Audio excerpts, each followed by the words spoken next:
बिस्मिल्लाहिर्रहमानिर्रहीम अस्सलामुअलैकुम। फेसबुक ने लॉकडाउन की वजह से एक नई ऐप मुतारिफ करवाई है जिसको मैसेंजर रूम्स का नाम दिया गया है। इस एप्लीकेशन में बैक वक्त यानी एक वक्त में 50 अफराद वीडियो कॉल कर सकते हैं। नाजरीन, इस एप्लीकेशन की ख़ास बात यह है कि वो अफराद भी इसमें शामिल हो सकते हैं जिनका फेसबुक के ऊपर कोई अकाउंट नहीं है और ना ही इसके लिए फेसबुक मैसेंजर होना ज़रूरी है।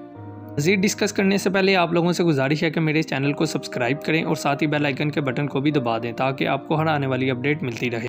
इस एप्लीकेशन को आप कंप्यूटर या लैपटॉप के साथ साथ अपने मोबाइल फ़ोन के ऊपर भी इस्तेमाल कर सकते हैं।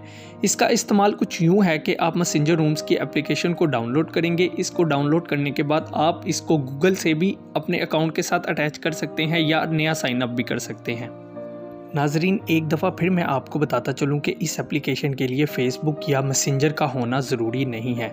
नोटिफिकेशन लिंक मौसूल होने पर आप डायरेक्ट इस लिंक को क्लिक करके गूगल या जो भी ब्राउज़र आप यूज़ करते हैं इसमें ओपन हो जाएंगे और वीडियो कॉल कर सकेंगे। कोरोना वायरस की वजह से बहुत से लोग घरों से काम करते हैं जिसकी वजह से इंटरनेट पर बहुत ज़्यादा लोड हो गया है। फेसबुक ने ये ऐप मुतारिफ करवाई है जो अगले हफ्ते से सारिफीन के इस्तेमाल में होगी। वीडियो अच्छी लगे तो प्लीज़ इसको लाइक करें और कमेंट में अपनी राय का इजहार ज़रूर करें। आखिर में आप सब लोगों से गुजारिश है कि मेरे चैनल को सब्सक्राइब करें ताकि आपको हर आने वाली अपडेट मिलती रहे। शुक्रिया। अल्लाह हाफिज़।